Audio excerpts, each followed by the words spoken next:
Today is Thursday, October 9th, and the Yankees season is over. Between the Bases starts right now.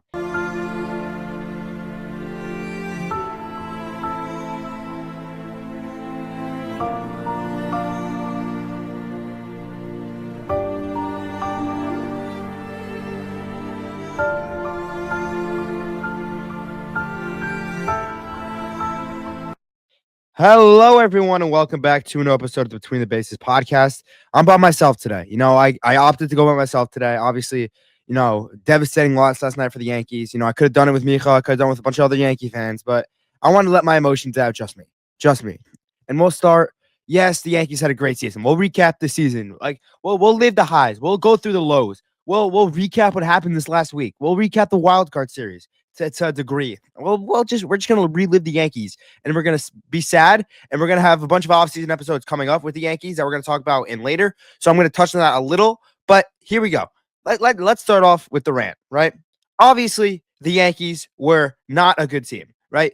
Coming into the year, they lost Soto. They had Plan B. Max Fried, Paul Goldschmidt, Cody Bellinger, Devin Williams, and Fernando Cruz. Those are the five guys coming in. Plan B, right? And obviously, I'm going to rank them. I think I would give them a B-, right? You had Max Fried come in. He looked like an ace. That's what he did. Filled in for Garrett Cole. Looked like an ace. Cody Bellinger had a great year. Had 29 homers. His at-bats look great. And again, in the postseason, he didn't play really well. He had that one homer in the game that didn't matter. Once the game was already over. So Bellinger had a good year. Goldschmidt had a good start to the year. And then Ben Rice kind of took his position and he barely played. Devin Williams started off slowly. He had some stretches there. And then he had some stretches where he looked really bad. And then Fernando Cruz, again, he looked really good at some points. But when his splitter wasn't splitting, the Yankees weren't winning. So that's Plan B for you right there. But let's say, this Yankees team, I wouldn't have been shocked if they won the World Series, but it felt like the Yankee fans knew that this wasn't the team, right? After 2019, I still have memories, and I still have nightmares from Jose Altuve hitting that home run. I still have nightmares of Mike Brasso hitting that home run. I still have nightmares of last year, Game 5, right?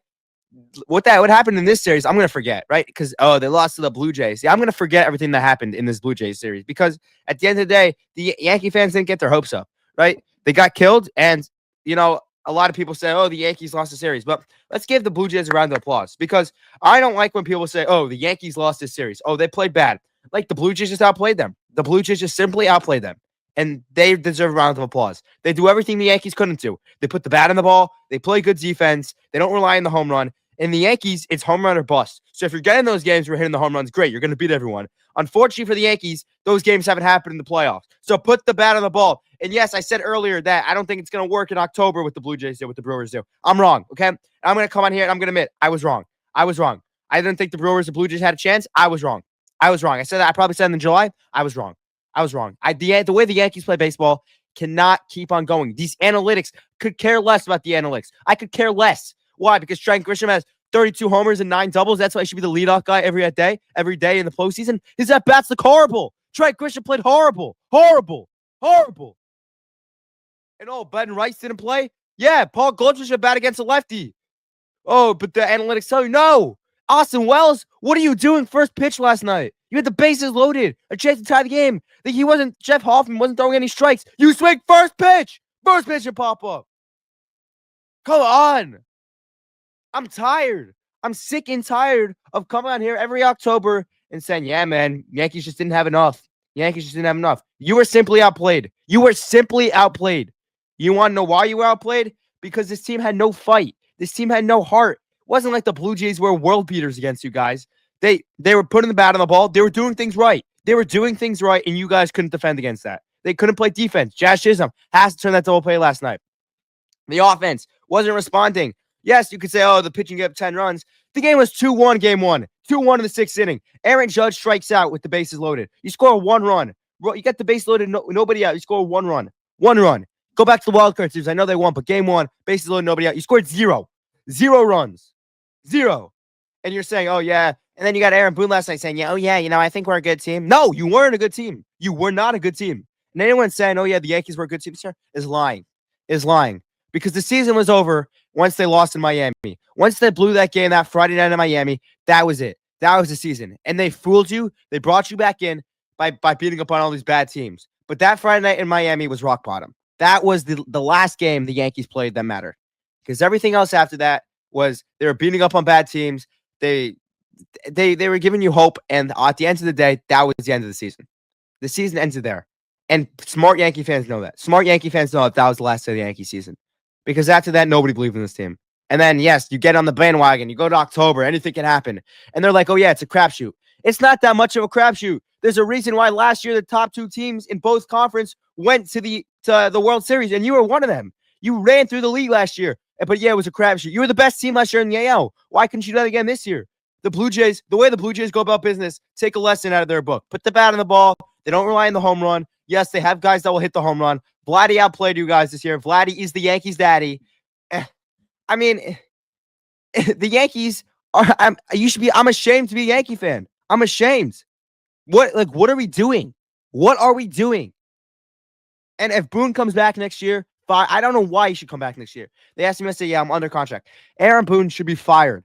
Fired. And yes, you'll say, oh, but he led the Yankees to a playoff appearance every year but one. Okay, hey, one of those was 2021, and people don't count the wild card as actually going to the playoffs. So that there you go. So technically, he missed two. And I'm fully serious, and I'm saying this, that Aaron Boone homer in 2003 was the worst thing that ever happened in the Yankees franchise. They didn't win the World Series that year, and he came back to be the manager. Sorry about that.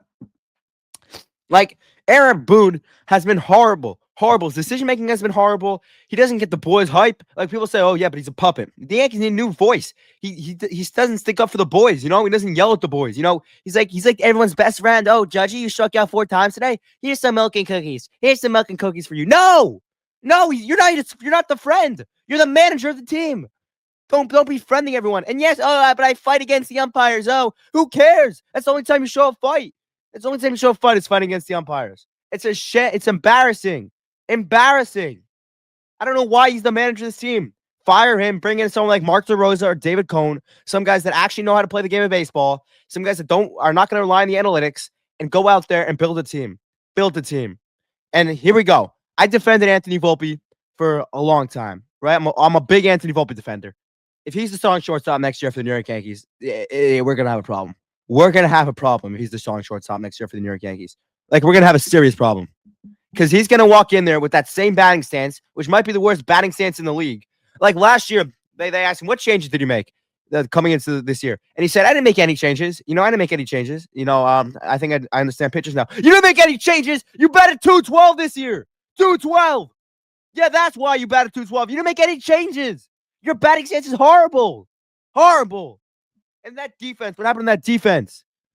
If he's a good bench player, he runs the bases well, he plays good defense when he wants to. He's a bench player. He should not be the starting shortstop for the New York Yankees. And everyone's saying, oh, yeah, but they have George Lombard coming up. If you fully think George Lombard Jr. is going to be good, leave the Yankees franchise. Leave. Because he's the same person as Volpe. People believed in Volpe. They need an experienced shortstop. Okay? Yes, Lombard could be good. I'm not saying he's not going to be good. Okay? But he needs to learn behind someone. You can't just throw him into the fire. Right? I'm going to applaud the Yankees for a second. I know I don't like doing this, but I'm going to. The way they handled Jason Dominguez this year was great. Right? They benched him. They didn't play him the whole year. They let him figure out the big leagues. Right? That I would have liked that they would have sent him down. But, the way they handled him was great. Because he could go into this offseason, he's going to fix some stuff. Volpe, they run him out every day. Like, what does the guy have to fix? He's the starting shortstop for the Yankees. Right? He doesn't have to fix anything. It's embarrassing at this point. Embarrassing. I have other notes I want to talk about. I'm going to relive some moments in a couple minutes, but there's one more thing I want to talk about. Oh, yeah, and that was I want to give a big round of applause to Cam Schlittler. Just the fact that guy went out there, 2 great postseason starts. Yes, he wasn't striking out many batters, but I think he went through 7 innings yesterday. Cam Schlittler is the real deal. And they didn't have Garrett Cole this year. They didn't have Clark Schmidt for most of the year. They're going to be much better next year, this rotation. And I'm very excited. They have 6 guys. They have 7 guys for 5 spots next year. And I'm very excited for what this Yankees rotation is going to do next year. Cam Schlittler is going to be a big part of this team. All right, moving on. We're going to relive moments from this year, right? So last year I did top 5 loose good moments of the year, right? Obviously, Moshe's not here anymore. But I'm gonna give you my top 5 moments of the year. And these top 5 moments are, I'm not going to go the obvious moments, like great moments. I'm gonna say my top favorite moments, the moments that made me proud to be a Yankee fan, right? So I'm gonna exclude the opening weekend. That feels like forever ago. At the same time, it feels like yesterday. I don't know how the season's already over. But that doesn't count because that was like the first 3 games of the year, and everyone just kind of blocked out of their memory. Oh, the torpedo. Yeah, what happened to the torpedo bats? What happened to those? Come on, man, bring those back. The Yankees could have used them this series. Um. So, wait, give me a second. All right, here we go. My top 5 moments of the year. Number 5, Jason Dominguez, his walk-off home run. The fact that he went out there, just a kid, hitting that walk-off home run. The Yankees were kind of rolling at that point. The ball was rolling. It was good times to be a Yankee fan. That's my favorite week of ball. Just you're in the middle of May. Yankees are always rolling at that point of the year. You still got a lot of season left. Like, that's the time that you sit back and relax and like, I love baseball. Like, I love baseball, man. My number 4 moment of the year, I was gonna go back to Jason Dominguez, his 3 home run game. The fact that obviously, those are all like looping curveballs. Like, I'm not gonna say anything there was like special, but his 3 home run game, that was pretty special. Number 3 on this list. I was going to the Judge home run, but that was not this year, right? That was last year. Yeah, that was last year's the Judge home run. So now I'm gonna have to change up my list. I'm winging all of these, because like I want these to be genuine. I want these things off the heart. I don't want to like write down like off a script. Let's go month by month. What great moments do we have in April? I'm gonna pull up the schedule. I think they swept a doubleheader against the Blue Jays. Obviously, the way the season ended this year, I'm not gonna say that was a great moment. Oh, number 3 on this list, definitely the defining dozen. I think that's what John Boy calls it. When they went 7-5 against those top 7 teams, that was great. The fact that they went out there and everyone was saying, "Oh, but you can't beat playoff teams," and then you go out there and you win 7-5. You go 7-5 against the top 5 at that point, the top 4 teams in the AL, other than you guys. So that was a great moment. So that was number 3. Okay, now let's go month by month. Okay, let's start off in April. They swept the Brewers, as we all know. Then they lost 2-3 to the Diamondbacks. That's when Stanton said we don't get swept at home. Then they won 2-3 against the Pirates. Then they lost 2-3 against the Tigers. Then the whole Strowman game against San Francisco when he gave up 9 runs in the first inning. They lost 2-3 to San Francisco. They swept Kansas City. Oh, I was at that was number 2 on my list. I was at that game. The game Cody Bellinger made that crazy catch to win the game. He took a bad route to the ball, but that was number 2. That was a great moment. Then they won 3 of 4 against Tampa Bay when Max Fried should have had that no-hitter and got called back. They lost 2-3 in Cleveland. They swept a doubleheader against Toronto, lost game 1 though on a Friday. And then they lost 2-3 in Baltimore. And this is where I'm going to go for number 1 on my list. This is kind of 3 games at once. But the fact that they did 3 different times this year in the first inning of a game, that they hit 3 homers back to back to back, like that's crazy, man. That's crazy. Like that's the New York Yankees for you. They can't do that in the playoffs, but that's like beating up on bad pitchers for you. Okay, so now let's go to May. First series in May, they lost 2-3 to Tampa Bay. Then they beat San Diego 2-3. Just a refresher, what happened in that series, Yankees were being no-hitting game 2, and Cody Bellinger hit a home run to break up the no-hitter of Dylan Cease, and the Yankees won that game 12-3. They scored 10 runs in the 8th. And then they won 2-3 in Sacramento. Mentioned that before, the Dominguez 3-run homer game. Ben Rice hit a grand slam. They won 2-3 in Seattle. I'm trying to think of what happened. That's the Oswaldo Cabrera series where he got hurt. Come on, Oswaldo. Then they won 2-3 against the Mets. Obviously, the Juan Soto return game. Rodon shoved Bellinger's grand slam. But they got to bring back Bellinger. We're gonna talk offseason in a different episode, but I'm really looking forward to bring back Bellinger. And they swept Texas, as I mentioned, the Dominguez homer game. Walk-off homer game. Jorbert Vivas hit a homer in the last game to win 1-0. They won 2-3 in Colorado. Should have won game 1. You can't be losing like Colorado like that. Then they swept the Angels on the road. Then they lost 2-3 to the Dodgers. Now we're in June. Then they beat Cleveland for 2-3. And then this is the Boston series. They took game 1 and then they lost the next 2. I was at game 3 on Sunday when they lost. When Hunter Dobbins said no one fears the Yankees or something like that. I don't know, he said something along those lines, and the Yankees lost to him. Then they swept Kansas City. That's when Judge hit a nuke, and it landed on top of the scoreboard. They won the last game on a crazy play at the plate in the 9th, I think, to score the game-winning run. Then they got swept by Boston, forced Devers out of the division. And then they lost 3-4 to the Angels. I was at the last game of the series. They couldn't score a run. They couldn't score a run for 32 innings. Yes, I came on the solo episode, ranted by myself. Then they took 2-3 from Baltimore in the Roku Sunday game. Then they lost 2-3 to the Reds. That was Alan Wyness made his MLB debut. Then they took 2-3 from the Athletics. I was at one of those games. I was at the Sunday game. Marcus Stroman came back. Then now we're in July. They got swept by Toronto. I can't believe they got swept in a 4-game set by Toronto, but that's what they did. And if they won one of those games, Volpe, the defensive fest, was horrible. They came back in one of those games, went down by 8, came back in one of those games. They just would have won one of those games. I'm not saying it would have been a difference because they still lost game 4 at home, but they would have had an extra home game in this series. They lost 2 or 3 to the Mets. Cody Bellinger making that crazy play to win to save the season, as people like to say. They swept Seattle, came back from 5 and 1 of those games. That was a great series. And then they lost 2 or 3 to the Cubs. Cody Bellinger in game 1 had a 3-homer game, almost had a 4-homer game. He got robbed. And then they lost the next 2. And then we got the home run derby in the All-Star game. And then they beat Atlanta for 2 or 3. Acuna made that crazy play on Yorby Vivas.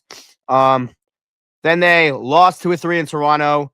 Then they lost 2 or 3 to the Phillies. And then they took 3 or 4 from Tampa Bay. Ryan McMahon had to walk off that game. So now we're at the trade deadline. And then the Miami series where they got swept, where they should have won game 1. They blew that crazy lead. Then they lost 2 or 3 in Texas. We're in the heart of the season when they were telling you who they really were. And people didn't believe them. But that's where you knew who the Yankees really were. And then they lost 2 or 3 to Houston. Oh, yeah, I remember the series. Trent Grisham hit a homer on the Saturday game. Yeah, to go ahead. Then they took 2 or 3 from the Twins. This is where they start picking it up. They sweep St. Louis. They sweep the Rays in a 2-game set. And then they lose 3 or 4 in Boston. Or no, at home against Boston. Then they sweep Washington. I was at the last game of the series where the inning took 42 minutes. They just kept on hitting homers. They won 3 or 4 against the White Sox. Now we're in the defining dozen of September. They took 2 or 3 against the Astros. They took 2 or 3 against the Blue Jays. I was at the last game of the series. They lost 2 or 3 to the Tigers. Donald Trump was at this game. They took 2 or 3 from the Red Sox in Boston. And then what did they do? Oh, and then they took 2 or 3 from the Twins in Minnesota. And then they took 3 or 4 from the Orioles in Baltimore. Again, this shouldn't be new to everyone. This just happened. And then they swept Chicago to go to clinch a playoff spot. Caballero hits a walk-off. And then they sweep Baltimore. Unfortunately, it's not enough because Toronto also swept. And then you go to the playoffs. They lose the first game to Boston, and then they lose. And then they lose the first game to Boston, and then they win the next 2. And then against Toronto, they lose the first 2. Game 3, Judge is a crazy homer that we didn't really touch about. And then the Yankees lose game 4. And that's the season. And I'll see you guys in March. It's going to be a great offseason. I'm not mad. I'm just disappointed in this team. Hopefully, next year they win the World Series. That's all I got to say. I'll be back with more Yankees content coming up. I hope you enjoyed my little rant, my Yankees review season. Let's go Yankees. Come on. Just get me Kyle Tucker in the offseason. Let's go Yankees. Let's go Yankees. Remember to like and subscribe. Oh, yeah. I forgot to mention. I'm starting a new segment. I'm going to recall announcer calls, like how I would announce them. That's coming up shortly. You can find those wherever on social media. So get ready for that. Let's go Yankees. And remember to like and subscribe. See you later.